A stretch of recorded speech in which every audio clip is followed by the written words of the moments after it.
Hi all, welcome to Diksha academy. അപ്പോൾ നമുക്കിന്ന് കേട്ടിട്ട് കാറ്റഗറി 4 സംസ്കൃതത്തിൻ്റെ ക്ലാസ്സിൽ നിന്ന് സ്റ്റാർട്ട് ചെയ്യാം. അപ്പോൾ കാറ്റഗറി 4 സംസ്കൃതവും 3 സംസ്കൃതവും നമ്മൾ ക്ലാസ് എടുക്കുന്നുണ്ടാവും. ഇന്ന് നമുക്ക് 4ൻ്റെ സിലബസ് ഡിസ്കസ് ചെയ്തുകൊണ്ടാണ് സ്റ്റാർട്ട് ചെയ്യുന്നത്. അപ്പോൾ എല്ലാവർക്കും അറിയാം, സർവീസ് ബാച്ചുകാരുടെ എക്സാം നോട്ടിഫൈ ചെയ്തിട്ടുണ്ട്. മാർച്ച് 7 വരെയാണ് അതിൻ്റെ ലാസ്റ്റ് ഡേറ്റ്. 26 സ്റ്റാർട്ട് ചെയ്യും രജിസ്ട്രേഷൻ. അപ്പോൾ എല്ലാവരും അപ്ലൈ ചെയ്യുക. അതുകൂടാതെ നമ്മുടെ കോമൺ എക്സാം ആണെങ്കിൽ പോലും ഇത് ഒരു മെയ് ജൂൺ സമയത്ത് തന്നെ എക്സാം ഉണ്ടാവും. അപ്പം ഇപ്പോഴേ പ്രിപ്പയർ ചെയ്ത് തുടങ്ങേണ്ട സമയമായി. പിന്നെ ആദ്യം തന്നെ പറയാം, അത്ര വലിയ ടഫുള്ള ഒരു എക്സാം അല്ല. ഒന്ന് വിചാരിച്ചു കഴിഞ്ഞാൽ നമുക്ക് ക്രാക്ക് ചെയ്യാൻ പറ്റുന്ന ഒരു എക്സാമാണ് കേട്ടിട്ട് കാറ്റഗറി 4 ആണെങ്കിലും 3 ആണെങ്കിലും. അപ്പോൾ ഇവിടെ നമുക്ക് 150 ചോദ്യങ്ങൾ ഉണ്ടാവും. OMR എക്സാം ആയിരിക്കും. 150 ചോദ്യത്തിൽ ആദ്യത്തെ ഒരു 30 ചോദ്യം എന്ന് പറയുന്നത് പെഡഗോജി പോർഷനിൽ നിന്നായിരിക്കും ഉണ്ടാവും. അത് കഴിഞ്ഞിട്ട് വരുന്ന ചിൽഡ്രൻ സൈക്കോളജി പോർഷനിൽ നിന്നാണ് 30 ചോദ്യം ഉണ്ടാവുക. അത് കഴിഞ്ഞിട്ട് വരുന്ന 40 മാർക്കിൻ്റെ ചോദ്യം പാർട്ട് 2 എന്ന് പറയുന്നത് മലയാളം അല്ലെങ്കിൽ ഇംഗ്ലീഷ്, നമ്മൾ ഏത് ലാംഗ്വേജ് ആണോ സെലക്ട് ചെയ്യുന്നത് ആ ലാംഗ്വേജ് ബേസ് ചെയ്തിട്ടായിരിക്കും. പിന്നെ വരുന്ന 80 ചോദ്യങ്ങളാണ് സംസ്കൃതത്തിൽ നിന്ന് വരുന്നത്. അതിൽ തന്നെ ഒരു 30 ചോദ്യങ്ങൾ പെഡഗോജി തന്നെയായിരിക്കും, സംസ്കൃതം പെഡഗോജി ബേസ് ചെയ്തിട്ടായിരിക്കും ചോദിക്കുന്നുണ്ടാവും. അങ്ങനെ മൊത്തത്തിൽ 150 മാർക്കിൻ്റെ ക്വസ്റ്റ്യൻ പേപ്പർ ആയിരിക്കും ഉണ്ടാവും. അപ്പോൾ ഇതിൽ തന്നെ സംസ്കൃതത്തിൻ്റെ പോർഷനാണ് നമ്മൾ ഇന്ന് ഡിസ്കസ് ചെയ്യാൻ പോകുന്നത്. നമ്മൾ കാറ്റഗറി 4 മാത്രമാണ് ഇന്ന് ഡിസ്കസ് ചെയ്യുന്നത്.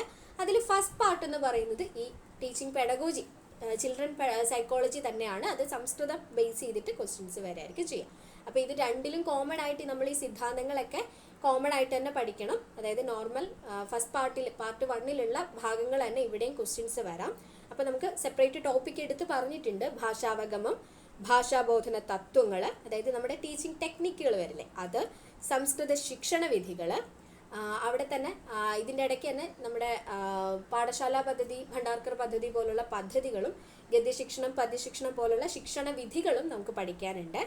ഭാഷാ പഠന സമുപഗമഃ, സങ്കലിത ശിക്ഷ, മൂല്യനിർണ്ണയം, ഇത്രയും പോർഷൻസ്. അത് കൂടാതെ കറണ്ട് അഫയേഴ്സ് ആയിട്ട് കറണ്ട് ആയിട്ടുള്ള ഏതെങ്കിലും റെലവൻ്റ് ആയിട്ടുള്ള ടോപ്പിക്ക് ബേസ് ചെയ്തിട്ട് 1-2 ചോദ്യങ്ങൾ ഉണ്ടാവും. കൂടാതെ ജനറൽ ക്വസ്റ്റ്യൻസ് ഒരു 1-2 ചോദ്യങ്ങൾ ഉണ്ടാവും. അങ്ങനെ ഒരു 3-4 ചോദ്യം അതും കൂടി ചേർത്തിട്ട് 30 മാർക്കിൻ്റെ ചോദ്യങ്ങൾ, ഒരു 121 തൊട്ട് 150 വരെയുള്ള ക്വസ്റ്റ്യൻസ് ഈ ഒരു പാർട്ടിൽ നിന്നാവും. പിന്നെ വരുന്നൊരു പോർഷൻ എന്ന് പറയുന്നത് വിഷയമാണ്.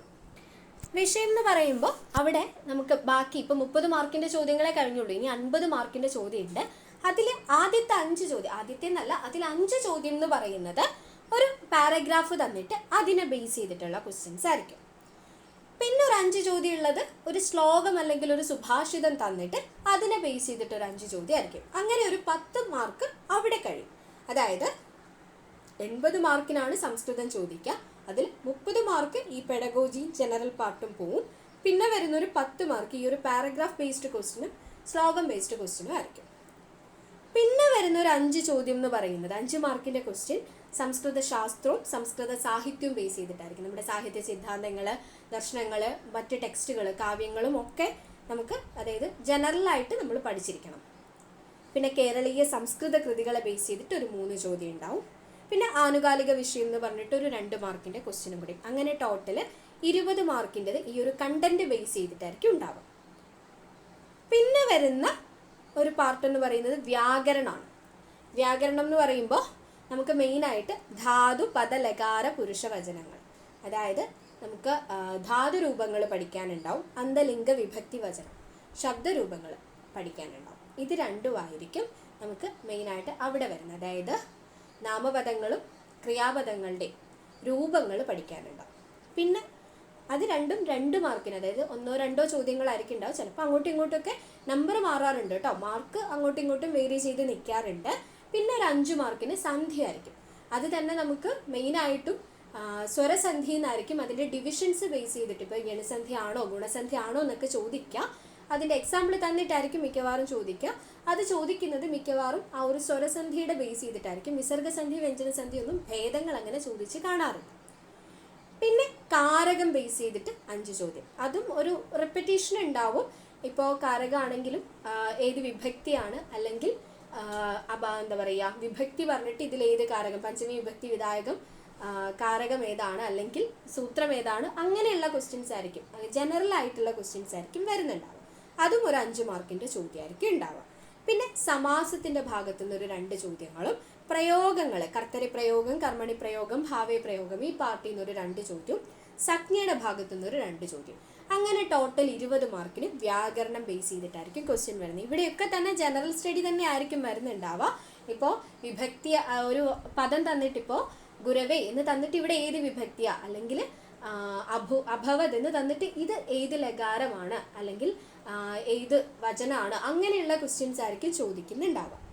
സന്ധ്യ ആണെങ്കിലും ഉദാഹരണം തന്നിട്ട് ദേവ പ്ലസ് ഇന്ദ്രഹ ദേവേന്ദ്രഹ എന്ന് തന്നിട്ട് ഇവിടെ ഏത് സന്ധ്യയാണ് വരുന്നത്. കാരകം ഞാൻ നേരത്തെ പറഞ്ഞ പോലെ. സമാസമാണെങ്കിൽ ഇത് തന്നെ ആയിരിക്കും, അതായത് അന്യപദാർത്ഥ പ്രധാനം ഏത് സമാസമാണ്, ഉത്തരപദാർത്ഥ പ്രധാനം ഏത് സമാസമാണ്, അങ്ങനെയുള്ള ചോദ്യങ്ങളായിരിക്കും വരുന്നുണ്ടാവും. സംജ്ഞ ആണെങ്കിലും അങ്ങനെ തന്നെയാണ് വരിക. അങ്ങനെ ഒരു 20 മാർക്കിൻ്റെ ചോദ്യം കഴിഞ്ഞ് കഴിഞ്ഞാൽ നമുക്കൊരു 10 അലങ്കാരവും 10 വൃത്തവും തന്നിട്ടുണ്ട്. 5 മാർക്കിന് അലങ്കാരത്തിൻ്റെ പാർട്ടിൽ നിന്നും 5 മാർക്കിന് വൃത്തത്തിൻ്റെ പാർട്ടിൽ നിന്നും ചോദിക്കും.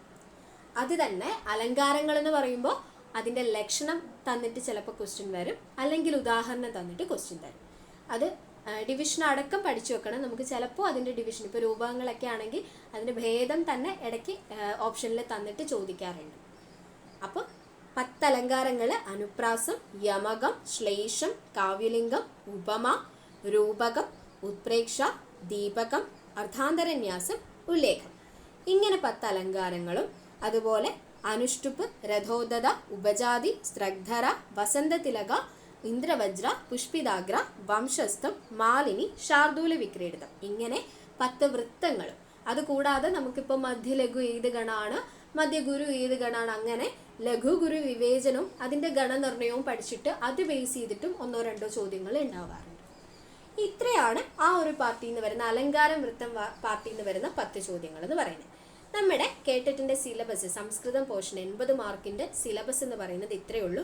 ഭയങ്കര സിമ്പിളാണ്. പിന്നെ ഇതിൽ പഠിക്കാനുള്ളൊരു ടെക്സ്റ്റ് എന്ന് പറയുന്നത് മെയിനായിട്ട് നമുക്ക് തർക്കസംഗ്രഹത്തിൽ നിന്ന് ഈ അടുത്തിടെയുള്ള ടേം എക്സാംസിലൊക്കെ നമുക്ക് ക്വസ്റ്റ്യൻസ് കാണാറുണ്ട്. അപ്പോൾ തർക്കസംഗ്രഹം ടെക്സ്റ്റ് പഠിച്ചു വെച്ചേക്കാം.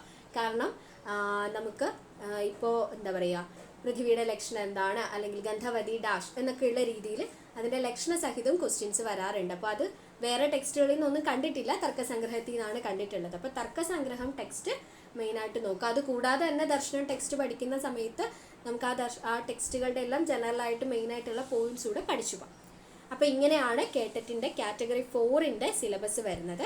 അപ്പോൾ നാളെ മുതൽ നമ്മൾ ഓരോ ക്ലാസ്സുകളായിട്ട് ഓരോ ടോപ്പിക് വൈസ് ക്ലാസ്സുകളായിരിക്കും ഇടുന്നുണ്ടാവുക. ഇതിൻ്റെ കൂടെ തന്നെ കേട്ടറ്റ് കാറ്റഗറി 3യും നമുക്ക് പഠിച്ചു പോകണം.